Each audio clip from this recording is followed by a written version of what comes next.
Hey, Kusha. Hey. So I spent 5 years living in Nebraska, right? hmm And I moved there for a job, having never even visited the state before. So it was all new to me. And even though I wasn't an agriculture reporter, my environmental beat did overlap with ag a lot. And being in such an agricultural state, I just learned a lot about it through daily life. And in thinking about this week's show, there's one distinct memory that came to mind from probably my third or fourth summer that I was living there. So, Kusha, are you familiar with the term corn sweat? No, it sounds tasty. No, it's the opposite. No, it sounds icky. What is it? Yeah, so basically, certain times of the summer, late in the summer, the humidity in parts of Nebraska just really ramps up. And it's because so much of the state, and we're talking millions of acres, is planted with this one crop. And corn is doing its usual evapotranspiration, which is what plants do, but it just really amplifies the humidity in the atmosphere. Okay, so the corn itself is making the air more humid? Yeah, because the moisture is leaving the plant, going up into the atmosphere. It's evapotranspiration, but it also makes you feel sweaty because it's humid. Okay, yikes. To me, it was just like a distinctly Nebraska thing. Yeah. And it struck me because apart from it feeling really gross and sticky, I mean, I don't know, I'm better adapted to arid environments. Are you a fan of humidity? Oh, yeah, I used to live in Miami, and yeah, enough said. I get you. I'm down with the sweat. Yeah, I'm not. And so to me, though, it's a marker of how much we've changed the landscape through agriculture, because Nebraska used to be prairie, these deep-rooted grasslands that held lots of carbon in the soil, very diverse and so forth. And now there's almost no prairie left. It's just agriculture. And the scale of agriculture, particularly commodity crops like corn and soybeans, is really massive. But getting to today's show, that also means that when you make changes on such a scale, you can have a big impact. Yeah, word. I feel you. Well, I'm excited to learn even more today about all the ways that agriculture is transforming our environment and how our environment is kind of also transforming agriculture. Let's get into it. I'm Ariana Brocious. And I'm Kushan Avidar. And this is Climate One. Agriculture is one of the biggest climate levers, meaning that if we made big changes, we could really reduce emissions and improve our climate prospects. Absolutely. Agriculture is directly responsible for 10% of U.S. greenhouse gas emissions, and the nonpartisan Congressional Budget Office estimates emissions from the ag sector are modestly going to increase over the next 30 years. And climate change is making it harder to make a living as a farmer. The National Farm Bureau reports farmers lost more than $20 billion to weather disasters in 2023 and again in 2024. Some of that was covered by federal crop insurance, but not all of it. You have to also consider that droughts are longer, storms are more intense, they are more unpredictable, and that unpredictability will likely only continue as we humans keep warming the earth.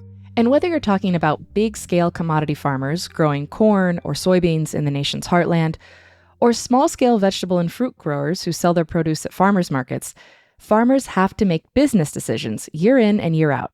And that means they have a lot of math that needs to work out. How their costs, their seeds, fertilizer, fuel, equipment, labor, how all that match up with expected returns from sales and maybe support from crop insurance or subsidies.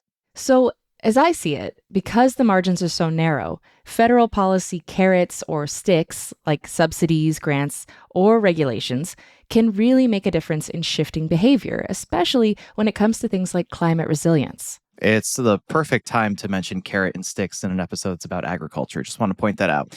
You also have to consider, to your point, Ariana, that while the Biden administration worked to get more money and resources to farmers, the Trump administration is doing the opposite. The Trump administration is slashing programs that help reduce emissions, that feed people, protect farm workers and animals and sensitive lands.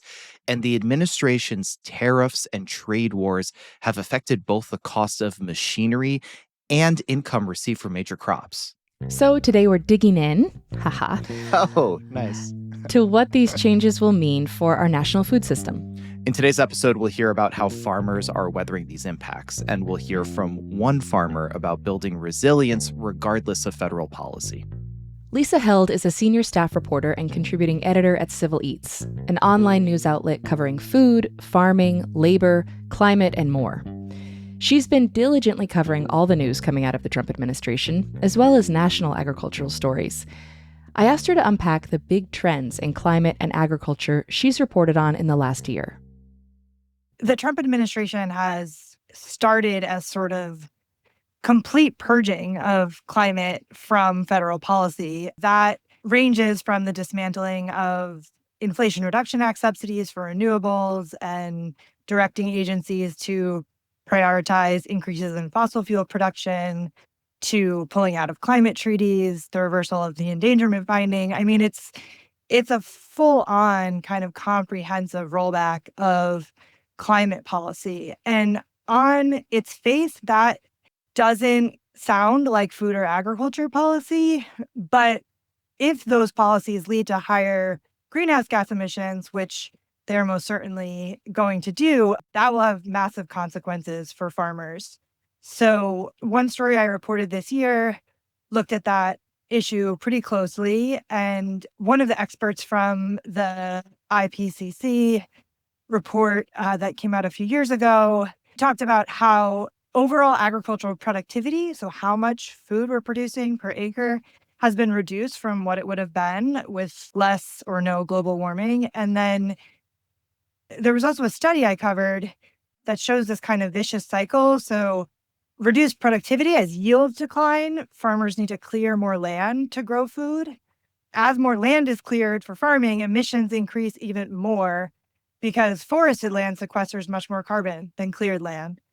There's also just tons of evidence now that shows extreme weather events are harming food security and nutrition. So I just want to recap quickly, because what you're talking about are the implications of national climate policy for agriculture, as you said, that aren't even specific agriculture policy choices. This is just climate policy leading to higher emissions. And that's making it harder to be a productive farmer because of all the impacts that stem from higher emissions, warming climate, et cetera. So basically, it's just becoming harder. Climate change is making it harder to be a farmer. Exactly. And that can show up in many different ways. The obvious ones are when we have extreme weather events that have been, made worse by climate change. Like we saw the floods in North Carolina that really devastated farms. We did a lot of coverage of that on Civil Eats. But there's more subtle things that we don't see day to day or don't get reported. For instance, I talked to this one farmer in Colorado this year, Steve Ella. He grows organic peaches, pears, apples, and his production relies entirely on snowpack for water. And, the last few years, he's had less and less water because the snowpack has decreased. They've had some bad drought years. And so he told me he started taking acres of trees just out of production. It was the only solution he could see was if there's going to be less water, I have to just grow less fruit. So farmers are making decisions about what they grow, what it's possible to grow based on how the climate is changing. Right. Okay, so there's that layer. And then on top of that, there's been this wholesale dismantling of a lot of the support systems for farmers and agricultural producers. So USDA reorganization, the ending or defunding a lot of programs that either pre-existed the Biden administration and maybe got extra funding, or were new under the Biden administration. There was a lot in the IRA and other things that kind of helped climate sustainability, climate resilience. So you've covered a lot of those changes, and there are many, but could you highlight one or two that you think have been especially harmful or have really changed the sort of landscape for farmers? Yeah, there have been so many changes at the USDA. First, I'd say just the general reduction of staff is a really big deal. There was just a report that came out in December that showed more than 20,000 employees were cut in 2025, which is about a fifth of the USDA workforce. And, USDA says that most of those people left voluntarily, but I've talked to a lot of employees that have told me they, took that offer to leave because other people were being fired and they felt that they were going to lose their jobs potentially. And so it was a better Right. better choice. And those employees that have left were in all 50 states. And the biggest losses were at the Forest Service, which helps with wildfire prevention. And then the Natural Resources Conservation Service, they lost about 2,700 employees. And those people that work at NRCS are the boots on the ground in states helping farmers implement conservation practices, walking ranches with farmers who were, putting in fencing to do better grazing practices or figuring out ways to reduce runoff on their farms. And a lot of those people are no longer there. So that's a big deal.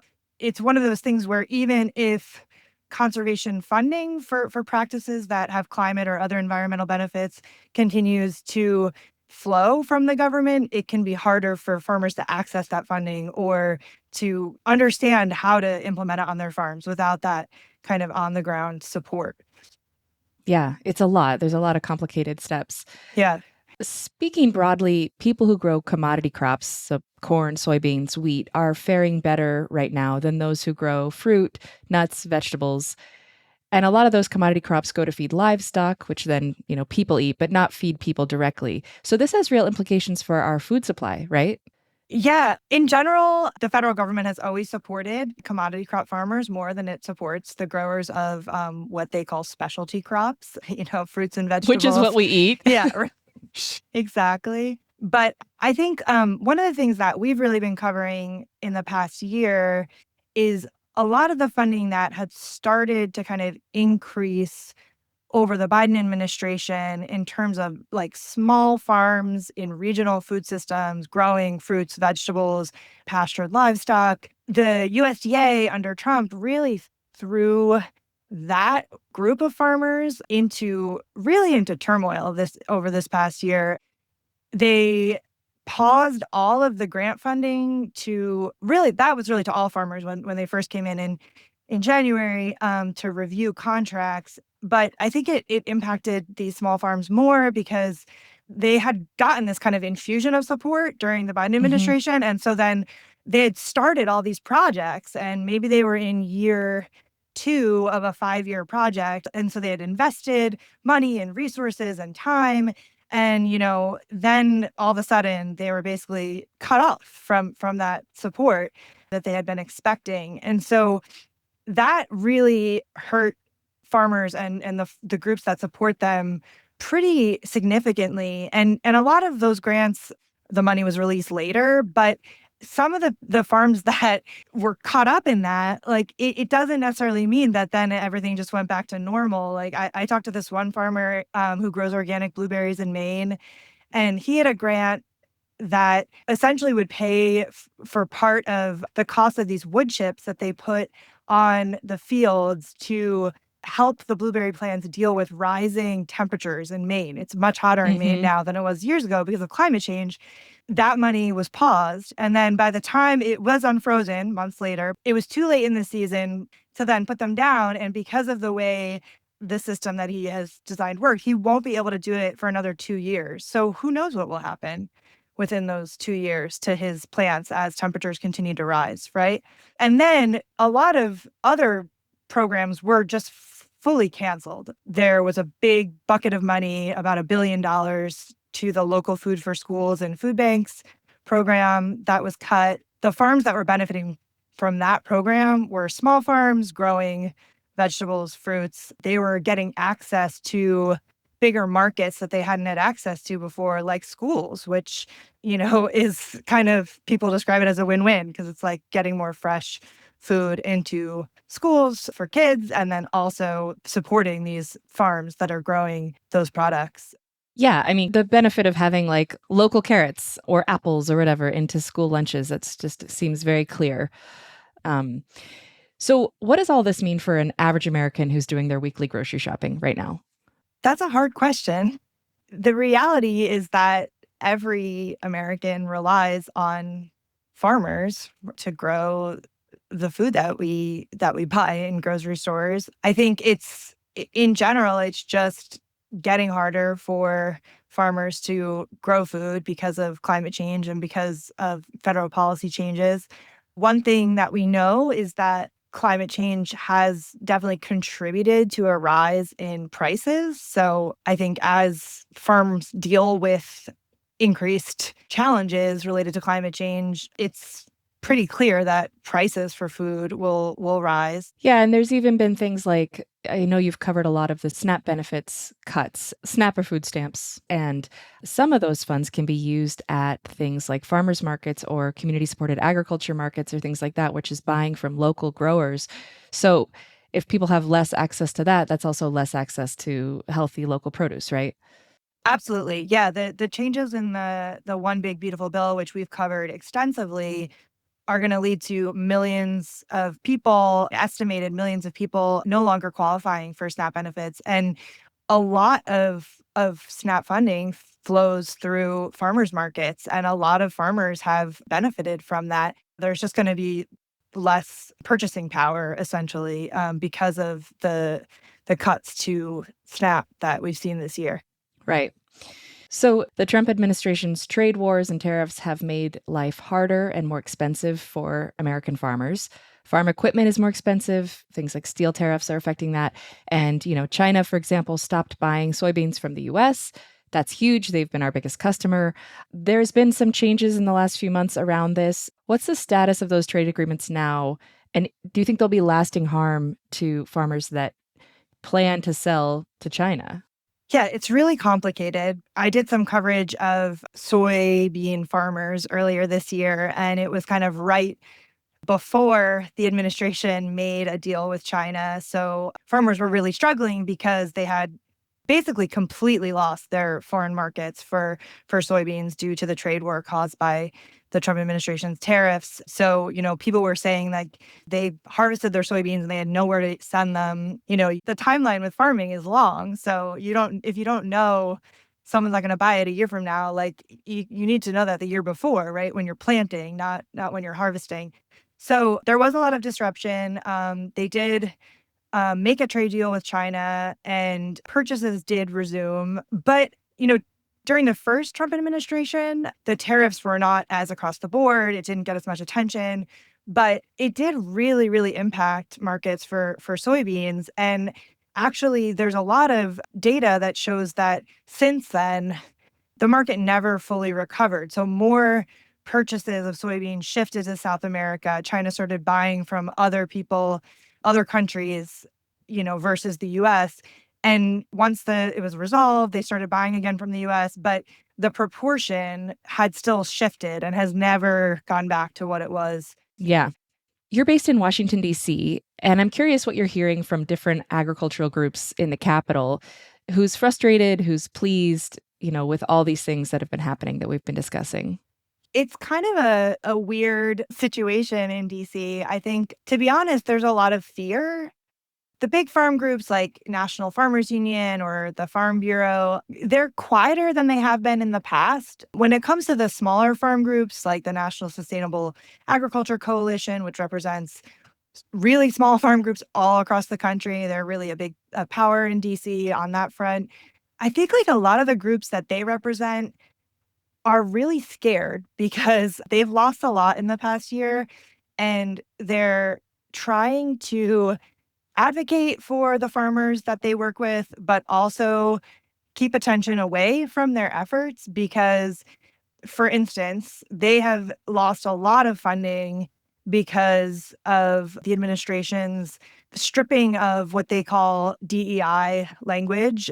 Diversity, equity, and inclusion. Right. So the USDA canceled a lot of grants this year, a lot of farm grants to farmers and farm groups based on the fact that they said it had this diversity, equity, inclusion language in there. And they've added into their grant contracts that, like, if you do anything that they deem to be kind of in line with equity, DEI, if you mention the word equity, that's a slight exaggeration, but not really. Like, it's pretty strict. So I think a lot of groups are kind of in this place where they're thinking like, well, we don't want to be as loud as we were in the past because we don't want to draw attention to our work and then have the administration say, oh, whatever you're doing over there, you're helping this certain group of farmers, you're working with historically marginalized groups, and we're going to consider that DEI, and so we're going to cut your funding.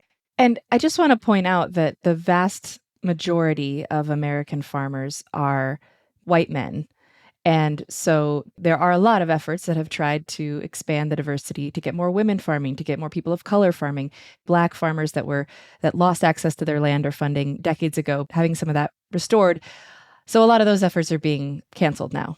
And not only are they being canceled, but one thing that is kind of crazy when you think about it is the last administration came in and said that they were going to make equity a priority across the federal government, including at the USDA. And they started this equity commission. They said they were going to infuse equity for the reason that you just laid out, because they said, historically, well, now most farmers are white men and a lot of the resources have gone to those people. And we have this demonstrated discrimination against groups throughout history at the USDA, Black farmers, other groups. And so they said, we're going to try to just correct a little bit of that. And so they told farms and farm groups that when they applied for grants, that they should put in their application if they were going to try to reach historically marginalized populations, try to encourage women to get into farming, try to really reach tribes that hadn't gotten support before. And now those groups that were told by the federal government, put this in your application, you'll get a higher score because we're trying to correct this wrong. They're the ones that are losing funding for doing that. Not that they wouldn't have done that work anyway, but they were told directly by the government that that was something that was a priority, and now are essentially being penalized. Yeah, penalized for that. Yeah. So what are you watching in 2026? Oh, wow. Just your short list. So much happening in 2026. We've already had the release of the new dietary guidelines, which come out every 5 years. It's not like a big deal that they came out, but they are different this year and actually have real climate implications, because the administration is kind of moving away from the recommendation that was in place before to focus on plant-based sources of protein and kind of moving toward emphasizing animal protein, especially beef and dairy, which have the largest climate impacts. So I think there's going to be a lot more to say about those dietary guidelines. And we just started kind of digging into the report and the science that was used.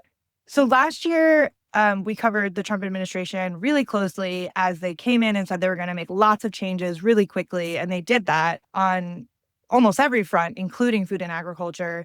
And so we were a lot of the time just kind of trying to keep up, to keep track of what was happening and, to some extent, who was impacted. But I think this year we're going to see more of those impacts really coming to the forefront, because now there's been some time and we're going to be able to do more reporting on how people on the ground are impacted. So yeah, I think it'll be a lot about just following what the impacts of this administration's policies have been on the ground, and really trying to keep people informed about that. Well, I look forward to seeing more of your reporting this year, keeping an eye on things.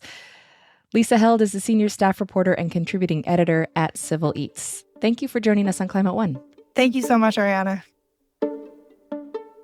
Coming up, combining agriculture with solar power production can be a win-win now and in a climate-altered future. I'm a shade peddler. Having more shade when it gets hotter and drier is going to be a benefit for all of our society. That's up next when Climate One continues.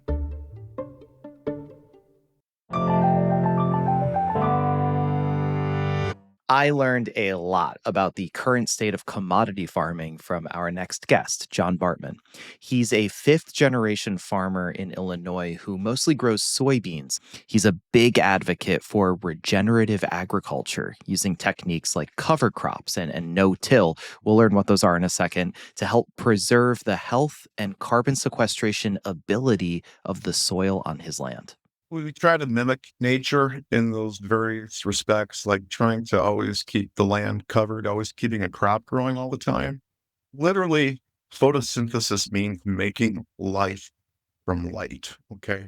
And what's happens is that because we have the sun it's absorbing its rays. The plants, through photosynthesis, are able to give that energy down into the roots of the plant. And those roots then secrete carbon.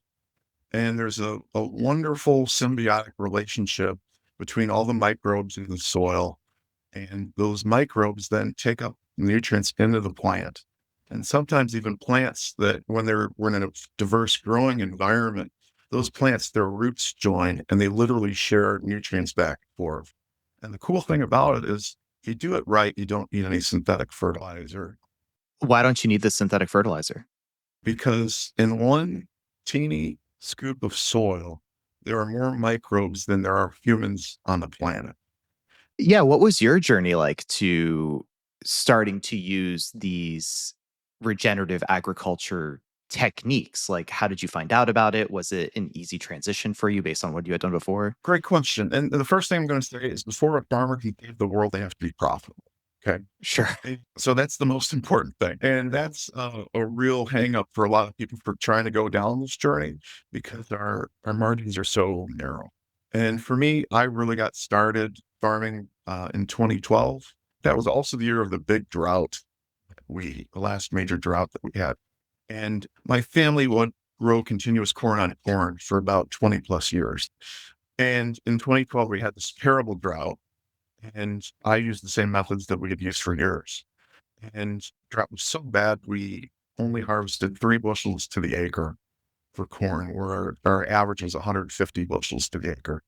The key during that time period was I had crop insurance, which was a wonderful thing that kept me in business, especially as a young farmer, but we didn't harvest everything. And because I learned that there was a dairy farmer who was desperate for feed during that time because commodity prices were pretty high because of the drought. He couldn't afford to buy any feed for his livestock. So I had him come out and he chopped off all the corn and he was able to feed his livestock. And I was really concerned about the amount of nitrogen that I had applied in that field. And so I did some quick research on what to do. And I learned that if you planted a cereal rye cover crop, it would hold on to that nitrogen. It wouldn't allow it to drop into the groundwater. And I actually had talked to the dairyman about it. And he said to me, John, if you plant that cereal rye, I'll buy it from you. Like, well, this is the right thing to do. I'm going to help out a neighbor and I'm going to help out the environment. So we planted cereal rye and it was beautiful. It was just a great crop. It was lush. It was green. And so the following spring, he harvested that cereal rye. He chopped it and baled it.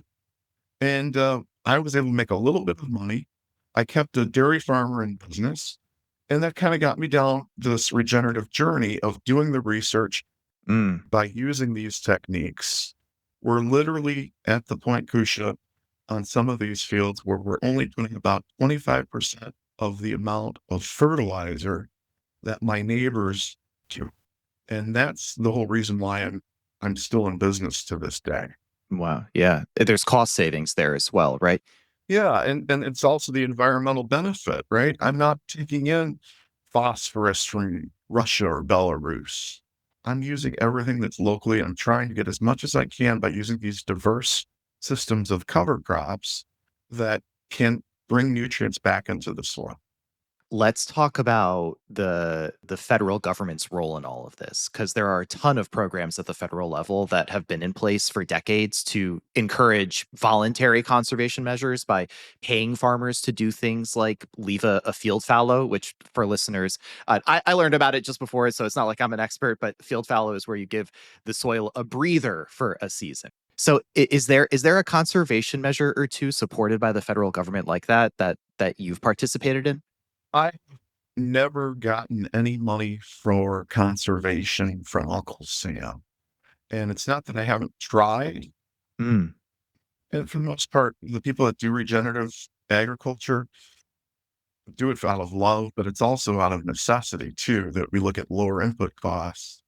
One of the hardest things with dealing with the federal government, especially before the Inflation Reduction Act money, was that it was a 5-year commitment to go into these programs. And the majority of farmland that farmers use, we rent. And many of them are 1-year lease, maybe a 2-year lease, but oftentimes they wanted a 5-year commitment. And so right off the bat, we aren't eligible to go into those programs. And that's why I was a really big fan of the Inflation Reduction Act, because it opened what was called the Climate Smart Program. And that enabled farmers like me to work with private industry, and private industry would pay us for using these practices. And in return, we would sell them our grain and they would label it as climate friendly or climate smart. So let me step in for a second just to give listeners some context. This was a Biden administration program, $3 billion, the Climate Smart Commodities Program. Like you said, it paid farmers to do a whole series of practices that had benefits in terms of greenhouse gas emissions or carbon sequestration. It also gave farmers a new opportunity to market their products. Can you tell me a little bit about the practices specifically that they were encouraging? There's three basic practices that also mimic regenerative agriculture. The first one being keeping the soil covered and keeping a plant growing at all times, which is where cover crops come in. Uh-huh. For people that don't know what cover crop is, that's a crop that we grow after our cash crop. And those crops will continue growing through the winter, and they're continuing to sequester carbon. So that was one way. The other practice was nutrient management, which is basically soil testing, making sure that you're putting the right amount of nutrients on, as opposed to just throwing out some random formula.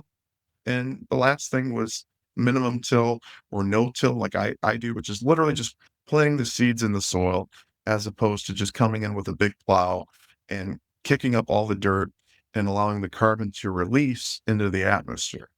Well, the Trump administration canceled the SMART program and rebranded it. How has that affected your work and other farmers that you know? It's very disastrous for me. I was very much a victim of the Doge program.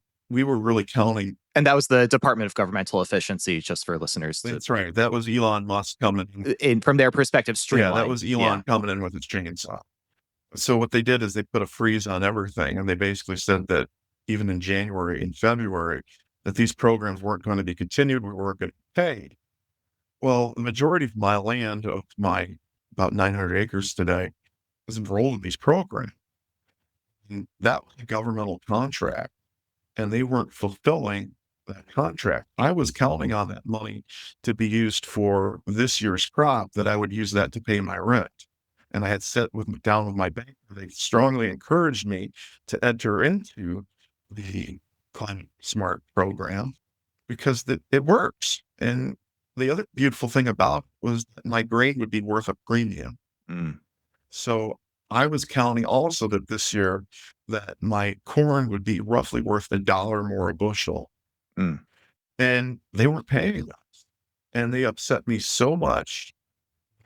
I just decided that I have to stand up and I need to do something about this. I need to let the world know. So I just sent out a bunch of press releases, and thankfully Farm Aid was terrific too.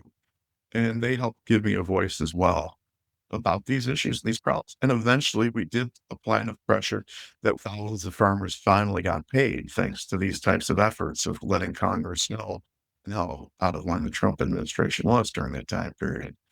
And what was really frustrating for this year is that they said that the program was going to continue into 2025. Towards the fall of 25, right before the harvest, they changed the rules on the program. Basically, they made it so cumbersome that farmers couldn't participate in it. Mm. So once again, I was looking at 2026. I was counting on the funding for that. Well, that's not going to happen now. And I think for you as a business operator, you think about tariffs, you think about canceled contracts or programs for compensation for good practices. What gives you heartburn at night in terms of the way the administration is navigating its farming policies right now? Does one thing stand out more than others that gives you heartburn from the way you do your day-to-day practices? Oh, just thinking about it makes you want to. Is that a separate podcast entirely? Yeah, that's we should get Pepto-Bismol to sponsor that one, because that's plenty of heartburn for that one. I mean, everything, I hate to say it, but nearly everything that they've done has just been so detrimental to American agriculture this year. And it's been so detrimental for the environment. I hope my friends understand, with this trade war that's going on between China and the United States, the real winners throughout this whole process have been South America. And the real negative consequence is the Amazon rainforest. It's the deforestation of the Amazon rainforest that's going on because China learned from their first trade war, they can't count on the United States for feeding them. And as a response, Brazil has gone from 80 million acres of soybeans to 120 million acres of soybeans, and they continue to grow more and more every year. Folks, that's coming from Amazon. John, when I listen to you speak, I hear conviction, I hear a clear sense of a critical view of the current administration. And of course, you know, farmer is such a general term. There's a whole spectrum of people that are in this vocation. So it's difficult to generalize, obviously. But I'm hoping you'll indulge me when I ask, from your perspective of a member of this wider community, what's the general sense among the agricultural community for how the current administration is working out for them? The row crop farmers are very frustrated right now. And I want to say this, there's so much flack that people are giving farmers right now. They think that every farmer supported this president, but not every farmer voted for him. What this administration is doing is just detrimental to everybody. John Bartman is a fifth generation farmer from Illinois. John, thanks so much for joining us on Climate One. Absolutely. John Bartman gave us a look at the world of commodity or row crop farming, which comprises a lot of the industry in states like Iowa, Nebraska, Kansas, Illinois, and so on. But there are many farmers who grow crops on much smaller parcels, like Byron Kominek.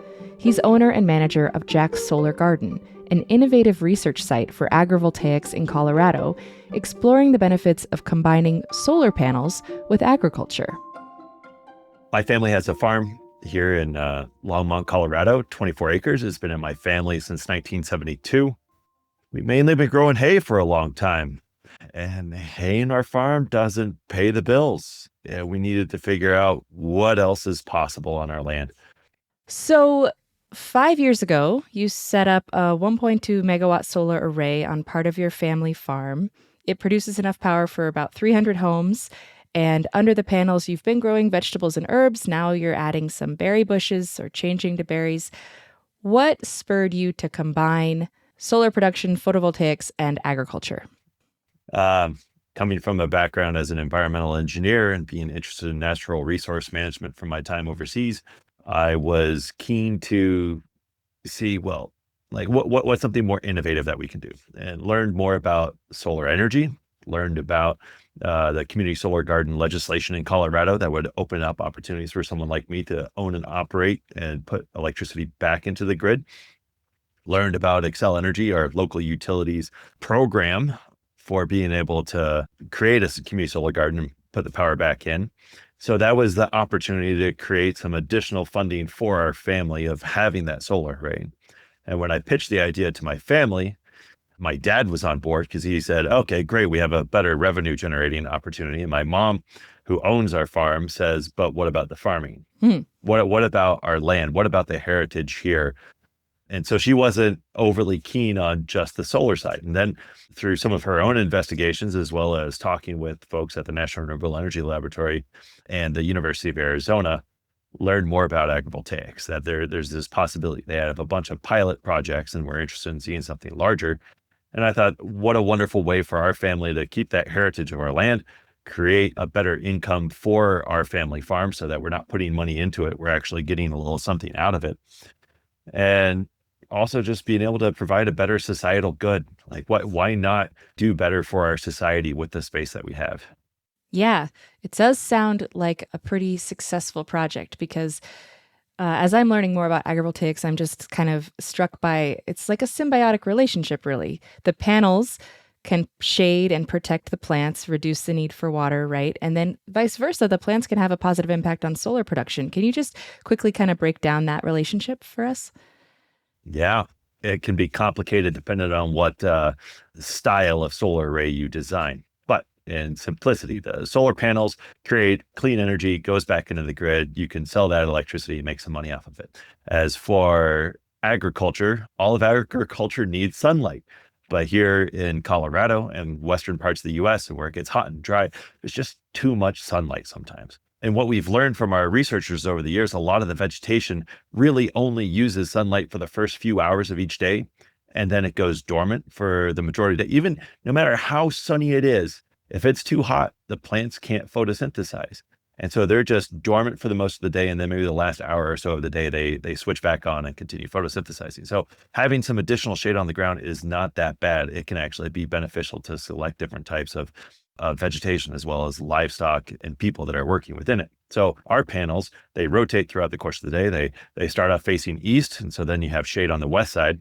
Midday, they're flat. So the shade is directly underneath the panels.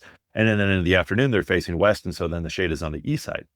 On our property, the sun and shade cycle over the field throughout the course of the day. Nowhere it gets full sun, nowhere it gets full shade. And it provides this new spectrum of microclimates across the solar array, where we can learn more about what variety of what crop does best in which of those different microclimates. And if we do well at it and others do well at it too, we can slowly figure out which varietal does best in which of these. And so then we can optimize its growth for the long term so that we can have a better opportunity for more economic gain off of the agricultural activities there. Yeah. As you've been there working on the land and seeing this experiment in real time, there's also been ongoing climate impacts, globally. So what have you experienced and how has that affected what you're doing with this agrivoltaic project? It's hotter and drier in Colorado. I think folks know that we have water issues out here. And you can imagine that water prices are increasing and they will likely continue to increase. So figuring out what type of vegetation that we can use that would require less water and also less labor costs for it, because labor costs are also rising. And over the past 5 years, we've been working with a nonprofit organization that's been cultivating vegetables underneath our solar panels. Last year was the last season for it. Next season, we are moving into raspberries and blackberries, as you mentioned, but we will continue to have also a grassland underneath at least 1.5 acres of the solar array that we work with folks at Colorado State University to learn more about how insects are in that area, how the C3 grasses in that area grow. We also have a herb garden where we have our local herbalist that works on about 1/5 of an acre. Cool. So just trying to figure out what else is possible. How do we create food or herbs or other benefits for our society out of this space that would otherwise be left bare? So you view agrivoltaics as a form of climate adaptation. Why is that so essential? Climate change is happening. A lot of communities around our country are not going to be able to do much about stopping it. That's at a federal level, that's at a global level. What our local communities can do is figure out how do we adapt to it. In hotter and drier areas, how do we create more shade, be able to save more water for our community, save more water for our crops, and still be able to cultivate crops and have livestock in those communities. Agrivoltaics, or simply having solar panels above agriculture, is a means of adaptation. If we're going to be hotter and drier, then we need to have more cool spaces where we can still grow these things. Over the past handful of years, I've been noticing 105 Fahrenheit hitting my farm on it, at least once, I should say, during the middle of the summer. And back in the 90s, when I would come out here as a kid, it would max out around 95 Fahrenheit, right? And that was considered hot. So I could imagine in another decade or so that we might hit 110 Fahrenheit day. And what is going to grow on that day? Like, what is going to survive that type of heat in our climate where we are not accustomed to that? Having additional shade on the ground that can reduce overall thermal temperatures in this space is going to help livestock survive. It's going to help vegetation thrive in this area where others out in the open, they won't be able to. I'm a shade peddler. Having more shade when it gets hotter and drier is going to be a benefit for all of our society. So you offer free tours to Colorado government officials to show them your project and also talk about how land use code and regulations can help support projects like this. Have those tours, has that education helped advance agrivoltaic projects around the state or land use changes that would make it easier? I think so. We've had our governor, Jared Polis, come out and sign 2 different bills about agrivoltaics on our farm. We've seen other agrivoltaic systems start popping up across Colorado since we were built. I would say a number of them would have been somewhat inspired by us. We hear about other projects around the country that were inspired by what we do. I get phone calls from folks telling me about what projects they're working on, the different various questions that they have, and try to help them out, figure out what's possible for their area. and to really consider like their own local situation and not just try to do it exactly how we've done it because it won't work for them. They got to figure it out for themselves.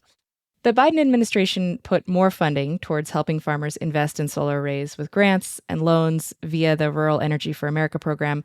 The Trump administration has rolled back that effort, changing the program to prevent funds from being used on certified cropland and preventing it from being spent on solar panels made in China, which is where many, many solar panels come from. How do you think these changes will affect the incentives for farmers to put more solar on their land? So putting on my private hat, it's interesting that a party that does not favor federal government helps to reinforce it by removing the ability of the federal government to actually provide any goods, and then showcases how the federal government doesn't do anything for people. I think it does sow the seeds of mistrust in the federal government that will extend beyond the Trump administration into future administrations, which is really unfortunate. Like governments were built over the past thousands of years in societies that have transformed beyond just having oligarchs to ways that you can have better support for people. And when we create mistrust in that, then we go back to a time when we have oligarchs, which is unfortunate. And so then that means we have big farms that control everything as opposed to lots of small holders. That has been a challenge with agriculture in the United States since probably the 1950s. So in reflecting on these changes that the Trump administration is putting forward, they're specifically calling out disincentivizing this money, these funds, going to places where there is certified cropland, viable cropland. Those are kind of the terms they're using. You made the point when we spoke before that the huge benefit of agrivoltaics is that you are doing two things on the same property, right? So you're still cropping that land. You're still using it for agricultural purposes as opposed to a regular solar array where it's just barren land underneath. And you're getting the solar benefit from putting the panels on top. And so do you think that agrivoltaics will still be able to kind of skirt these rules, or that people will do it anyway because it does give them that double benefit? It depends.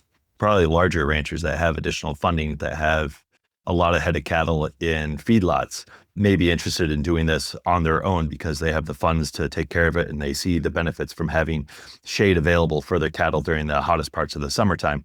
And so instead of losing a few cows each year to heat stroke, now you have shade for your animals during that time frame, and so you'll keep them. And so that can help out with covering the additional cost, maybe for elevating the panels and making it more secure for cattle within that space. When you look at Yuma or other parts of California where you have a lot of hand labor and you're growing leafy greens, they do exceedingly well in solar arrays with that additional shade. I think I'm going to see more benefits from having raspberries and blackberries where I don't have to deal with as much irrigation for them, and I can have people pay me to come out to do U-picks and have fun experiences for their families out in the solar array. I see that as a benefit. It's really going to come down to the individual farmer or rancher for how can they build it using the capital that they have. But those are all going to be systems that are more than likely under 5 megawatts, under a couple megawatts in size, because these things are so expensive. Our project at 1.2 megawatts DC was $2 million. That's not everybody that has that kind of money or land in a county that's expensive so that you can put it up to bank and get some money out of it. Most of the agrivoltaic systems will need to be built by companies that have larger investors that are going to be hundreds of megawatts in size and a lot of land.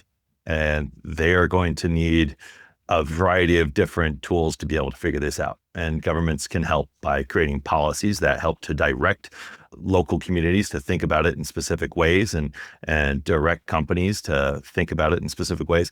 They can create incentives, probably more at the federal to the state level. And then our local governments can create regulations that if they want to have a solar array take up X amount of land in that community, that it needs to be done in specific ways so that you can have these dual purposes of that land. So it's a multi-pronged approach. You need to have both your carrots and sticks. Byron Kominek is owner and manager of Jack's Solar Garden. Thank you so much for joining us on Climate One. Thanks for having me. Coming up, the Trump administration came for her work at the National Institute of Food and Agriculture. We got a keyword list of naughty words that included climate change. And so suddenly we can't talk about it anymore. And we can't acknowledge these scientific realities. It's attacking the whole mission of putting healthy, affordable food on the table for Americans and to use data and to use facts and to use science to do that. So she decided to run for Congress. That's up next when Climate One continues.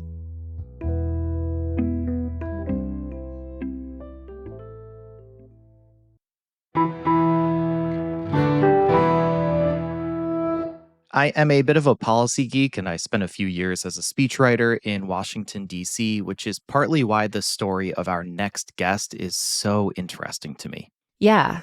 Megan O'Rourke is a PhD agricultural scientist who spent the first half of her career at the USDA, supporting research to help farmers better adapt to climate change. But when the Trump administration started dismantling federal agencies, defunding programs, and deleting essential data, she decided she couldn't make change in the same way. So she quit her federal job and launched a campaign for Congress. She's currently running for a seat in New Jersey's 7th District. But before we get to that, I asked her to share some of her earlier work history.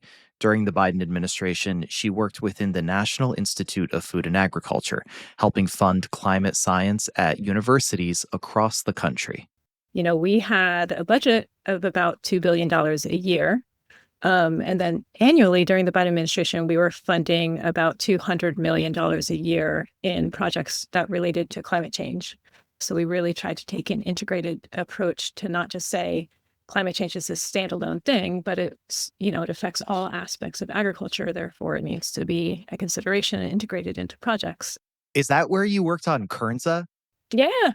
Okay. So I've been learning about kernza in prep for this interview, and I think it's such a cool plant. Can you just tell us a little bit about that project specifically? Because that one really stuck out to me. Kernza is the development of a perennial grain cropping system. All the grains that we eat are all annual crops, and so they need to be planted and replanted every year. And, this big potential with sustainability just to have perennial crops. So crops with big root systems that have ground cover throughout the year. And so it's been this kind of pie in the sky idea of creating a perennial grain system. Like you said, it's got deep roots, it's drought tolerant, it sequesters carbon, it comes back every year. The deep roots help stabilize the soil. It sounds like, forgive me, it kind of sounds like it was made in a lab. It sounds like it's such an ideal plant, right? Yeah, there have been decades of breeding efforts that have gone on for sure. This is not something that just, got invented overnight. My entire career from grad school, I've seen it kind of growing and developing and being bred. And so then to be a national program leader, being able to see this rolling out, there was a $10 million project that I got to be a part of, led out of the University of Minnesota, where they're developing new breeds, trying to get kernza into different food systems, food products, to get it commercialized, to get farmers to adopt it, to figure out best agronomic practices. I think it can be a game changer. Yeah. So that's one example of the projects you're working on. What would it take to get more farmers to grow crops like this? What kind of federal support would they need? Well, I think what we need is a real research and development pipeline that's working.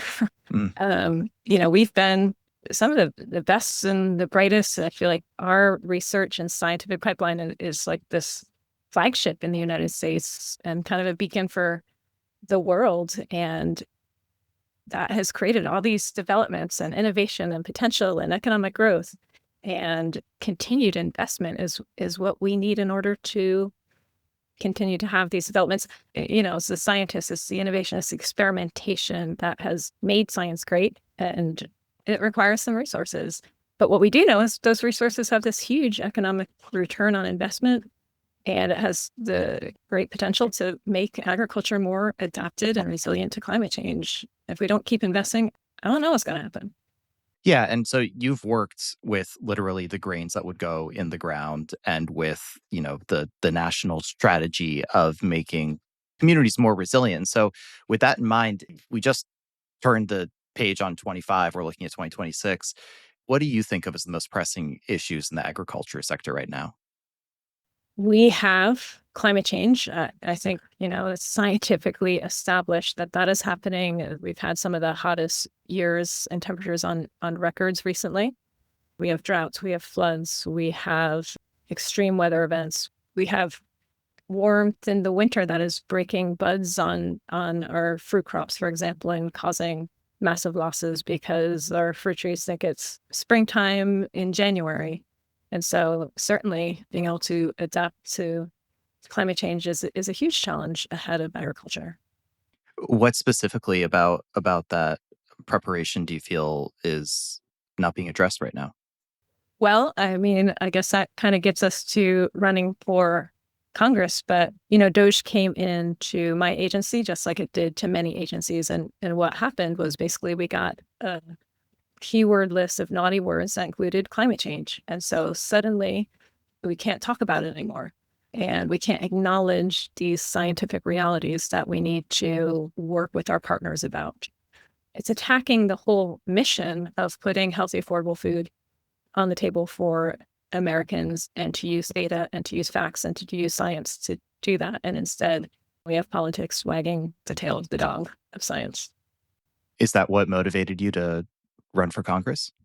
Yeah, I mean, when they do the analyses of the gerrymandering of congressional districts, some of the top analysts in the country think that there's only 12 seats that are toss-up flippable seats, red to blue.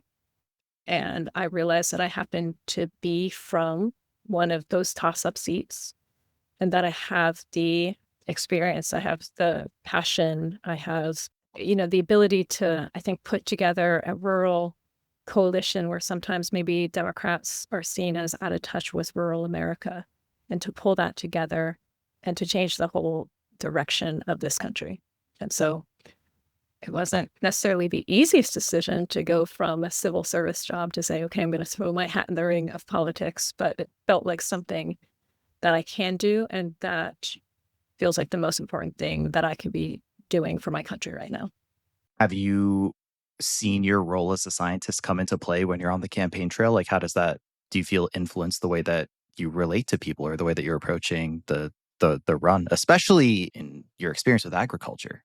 They want facts. They want data. They want to feel like we can trust what comes out of somebody's mouth. And, I think there's still a lot of respect and trust for scientists. I mean, I've devoted my life to trying to discover truth and to bring that for the good of mankind. And so I have felt like it's very much a positive on the campaign trail. Yeah. Did you know you wanted to work in food and agriculture when you're growing up? I did not grow up on a farm, not a farming community, but it was a rural community. And I think now I can understand as an adult where some of my attraction to studying agriculture came from. I mean, I came from a family that we didn't have the words when I was a kid, of course, but was food insecure. And so we went to food banks. We depended on neighbors to help us sometimes with food. We did not necessarily have quality, fancy, nice, reliable food. And so I'm sure that I thought about food in a way that my friends didn't. This is something that's, it's just so central to society, right? To food. Where does our food come from? I mean, revolutions happen because food prices go up. And when I hear you talk about food insecurity, I also think about the international efforts and how policy has changed so much, even in just the past year, with the way the US looks at food equity, for instance. I mean, you spent a year working at USAID, and that's the National Foreign Aid Program that does all kinds of things, including distributing food to hungry people overseas. And the Trump administration ended that program. So, I think it's easy to think about all of those initiatives as being a world away, but that food comes from farmers in the US. And with that in mind, what do you think ending that program is going to mean for the people who are receiving the aid and for the farmers here? Yeah, I mean, certainly part of our USAID's work was taking American crops and sharing them with the world. I mean, when you talk to a lot of farmers, that's something that they really take pride in, that we're the breadbasket of the world, that we have this incredible productivity. And again, that's partly because we've had this incredible research and development pipeline. And when I worked at USAID, I spent my year in Cambodia working on agricultural development projects and forest conservation projects. I mean, I think that for me, that's always gone really hand in hand. How do we produce food while protecting the environment? Because, I mean, at the end of the day, people have to eat. And if we want to also protect the environment and to worry about climate change, we have to keep people fed. I mean, deforestation, for example, is one of the leading drivers of climate change, and that deforestation is tightly linked to food production, especially in the Amazon, for example. Yeah. I want to go back to your work as the national program leader for climate and agroecology, because this plays into building up resilience for farmers, right? I mean, part of your work with the climate hubs and with the extension offices was taking research in agriculture and communicating it to farmers. Can you give an example of how your work back then both supported the efforts of improving climate resilience and maybe helped out farmers' bottom lines? Yeah, I mean, I think that is always a central concern when we talk about sustainability, right? It's economic sustainability, it's social sustainability, it's environmental sustainability, and trying to find where those intersections are. And so, for example, with cover cropping as an innovation, right, we're trying to improve the soil health so that we have better productivity, so we have less reliance on fertilizers, but also less input costs of fertilizers, so that we can find, we're reducing greenhouse gas emission, we're improving soil health, and we're improving productivity while reducing input costs. And I think those were the kind of practical solutions that I was so proud to be working on at Department of Agriculture.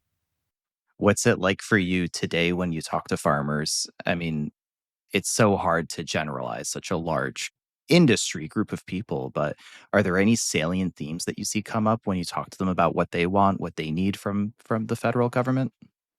Yeah, I think they want opportunity. They want a government that is going to support farming as an industry. The importance of having domestic food production in the United States as a pillar of our national security, to have food security. And they want to have a system that they feel like is fair and that supports them and that respects them. Let's say you get elected, what do you hope to achieve?